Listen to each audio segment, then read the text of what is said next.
امروز قرار با مرتضی و سعیده و شاهین پیکنیک بریم.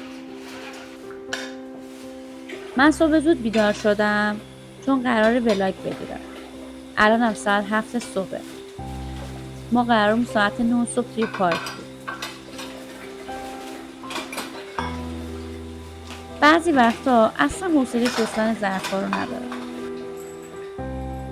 منم وقتی یه غذای ساده درست میکنم انقدر از ظرفا استفاده میکنم که هر کی از راه برسه ندونه فکر میکنه بعد 10 نفر غذا درست کردم.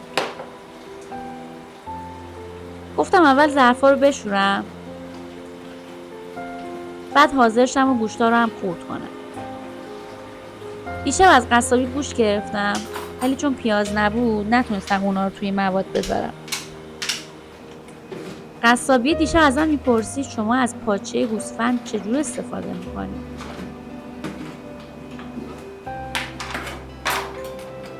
انقدر که من درگیر بلاگ شدم اما اومده شدم بشستم. بچه‌ها زنگ زدن گفتن که اگه دیر بریم جا گیرمون نمیاد. دیگه چنل یوتیوب بهش دادم، گفتم توی این ویدیو اگه نگاه کنی میتونی متوجه شی که چجور کره پاچه درست میشه.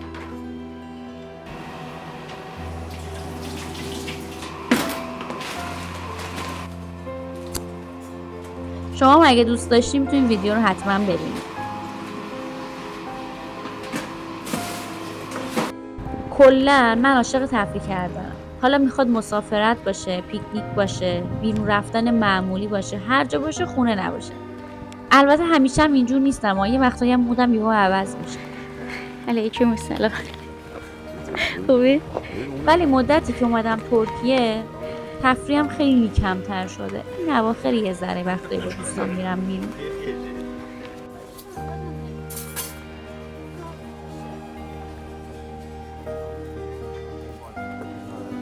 ایران که بودم تایمایی که خالی بود با دوستامون پلن میریختیم برای صبحونه، نهار یا حتی شام، فرقی نمیکرد.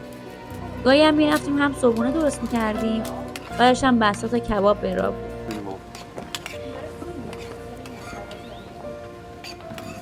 سعیدی دیشب یه فیلم ایرانی دیدم پژمان توش بود. خارست؟ اسمش خارست بود؟ خنده‌دار بود. پژمان جمشیدی. آره فیلمش خنده‌دار بود، قشنگ بود. بعضی وقتا کباب گوشت، بعضی وقتا کوبیده، بعضی وقتا هم کباب ماهی. مگه میشه خوزستانی باشی عاشق کباب نباشی؟ قشنگ شیشو بشو. همون شعری؟ آره.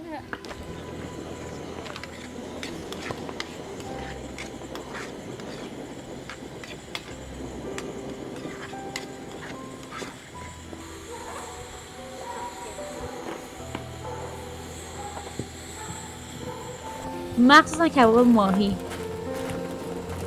البته اینجوری هم نبودا که فکر کنی فقط با دوستان وقتمو میگذروندم و نه، با خانواده‌م هم وقتمو خیلی میگذروندم. با چند تا از دوستام خیلی صمیمی بودم. دوستیمون چند ساله بود. دیگه بیشتر مثل خواهر بودیم تا دوست. دلم خیلی واسه اون روزا تنگ میشه. دیگه اون بچه واسه ولی خب کاری هم نمیشه کرد. آب بخوره. یه ذره کره میاری؟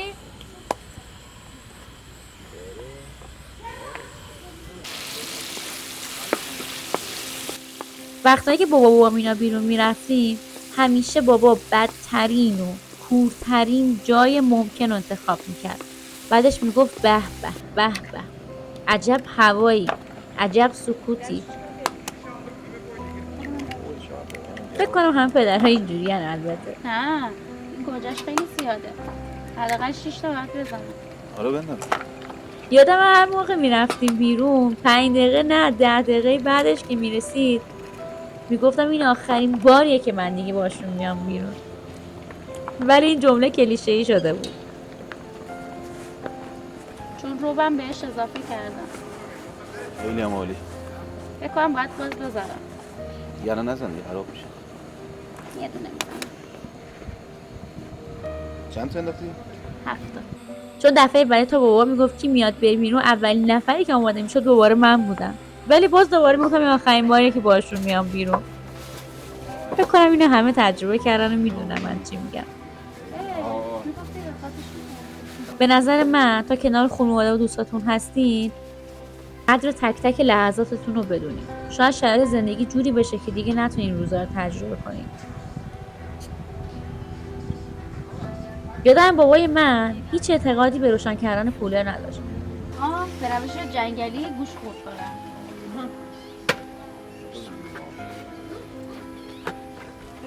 هم توی خونه هم توی ماشین. حالا فکرشو کن، توی گرمای 70 درجه اهواز کولر ماشین یهو خاموش میکرد. بعد کیوی مینداخت توش. دیشب بابا.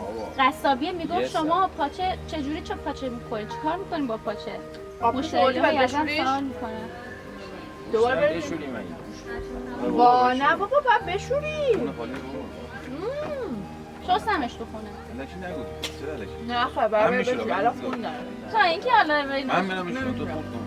چون گوشت خونیه، رو باید بابا. بشوری. مو داره موی گوسفند. میگفتیم چرا این کارو میکنی بابا؟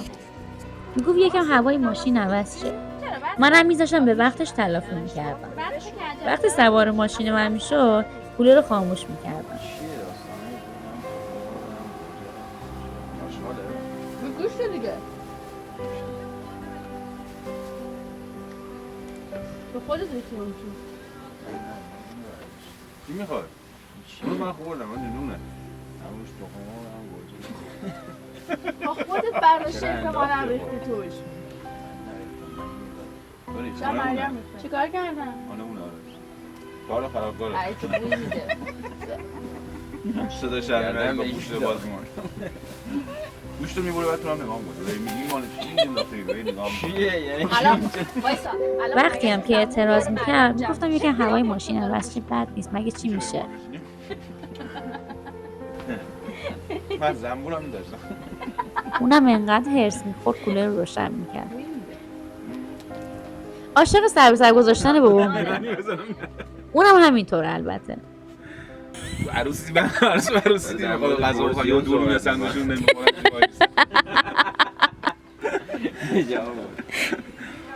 بابا بذار میخوریم بگیم. امروز که اومدم پیکنیک همش یاد خانواده‌ام میافتم، مخصوصا یاد بابا.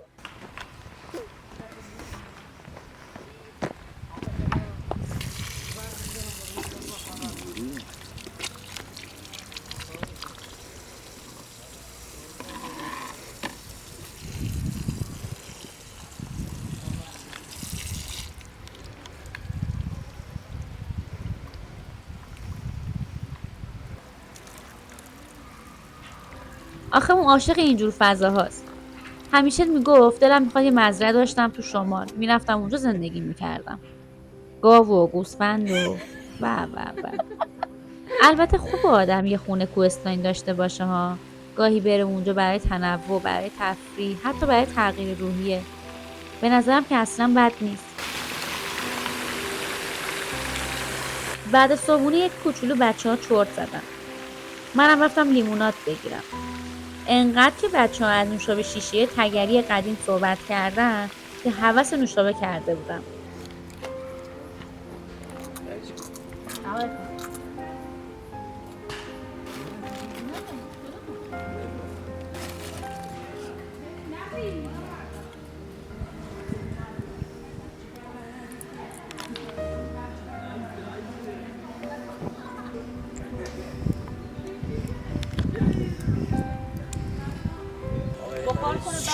نهار امروز اصلا مشخص نبود قرار چی باشه. بچه‌ها دیروز همش پرسیدن که نهار چی فردا بخوریم. دیگه من پیشنهاد دادم، گفتم گوش باشه، سفیدم نباشه، قرمز باشه. آخه من عاشق کبابم. اصلا چه کاریه؟ آدم میره فضای بیرون غذای خونگی درست کنه بخوره، پس کباب برای چیه؟ بعدش بیلیارد بازی کنیم. دیرین دیرین.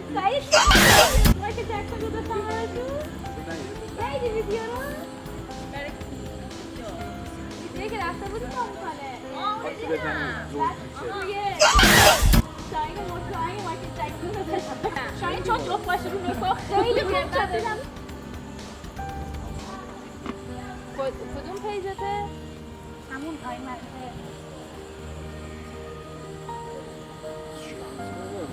شکنجه مینو راضی کنیم. آره. اوف. گرم شد بسه. باشه رکابی بوشید.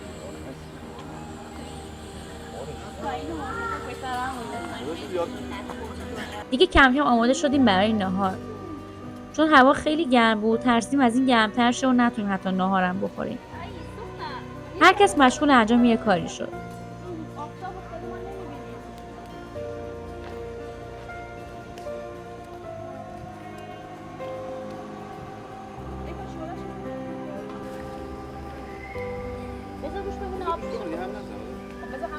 نه بذار آب شه. آب میشه میره تو خورده همش. من همیشه میذارم روش. بیا دست خودته. چه گردش کن؟ اینا یه گرده. دستش نه بکنی؟ نه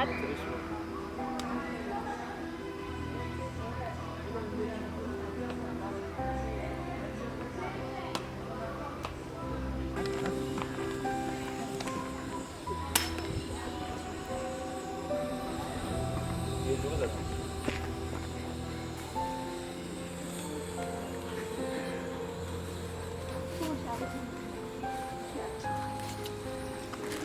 خیلی قشنگه.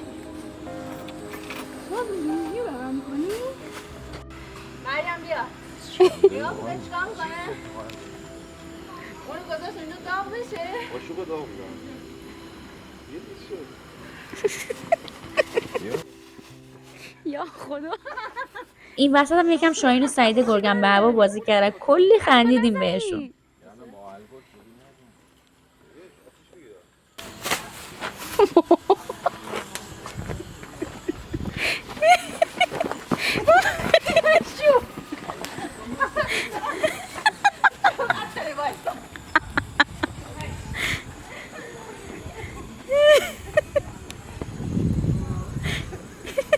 بگیرید.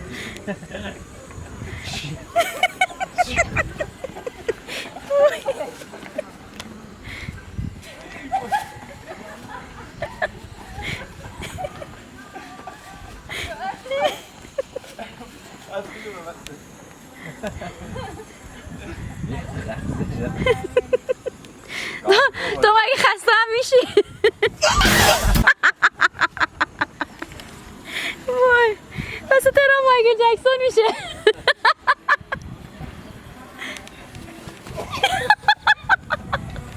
سرپایینی موش با پلاستیک رفته بزنه.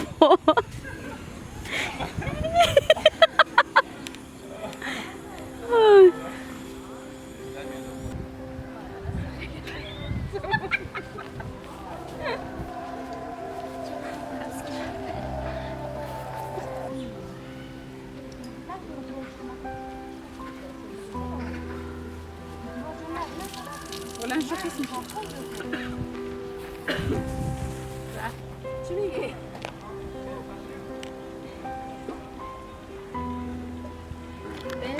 بعدم با هم میز ناهار رو چیدیم. بدم زعفر بدم. برای یکی از دوستای بچه‌ها هم غذا کشیدیم و براش فرستادیم. اول گوش می‌گیری بدارم بده من.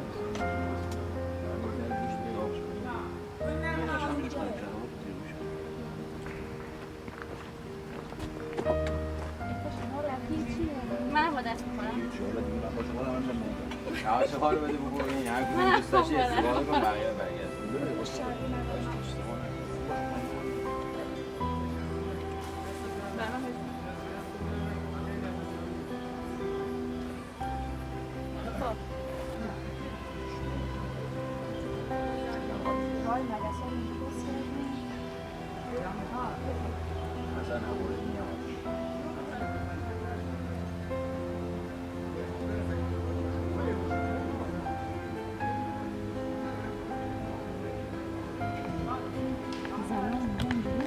درآمدی آسمون ویزو خدا ویزو میشه کنم آچمانم داره. بطری آب بذاره؟ میدونی یه چیزی اونجاست. ها این تو این عشق اینو بردار. زیتون؟ آره. خوبه.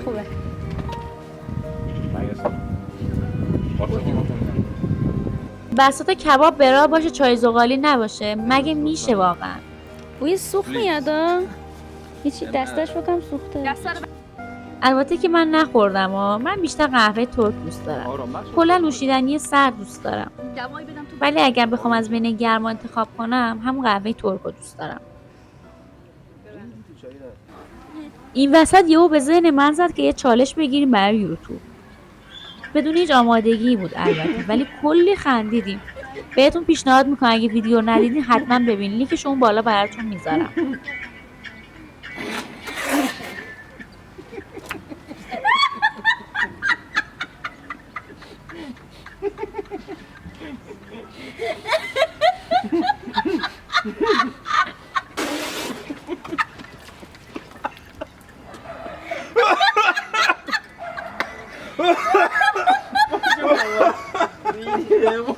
یکی از دوستای سعیده اونجا بود که سعیده رو دید، ما رو برای تولدش دعوت. چند دقیقه اول ما گیج بودیم، نمیدونستیم تولد اون خانومه است یا آقاه، ولی بعد فهمیدیم که تولد جفتشون توی یه روزه. جالب بود. منم برای تشکر از اینکه ما رو دعوت کردن ازشون عکس گرفتم، بعدم عکس‌ها رو براشون فرستادم. بعد از اونم دیگه کم کم رفتیم خونه. کیک برداشتی؟ کیک هم میخورید؟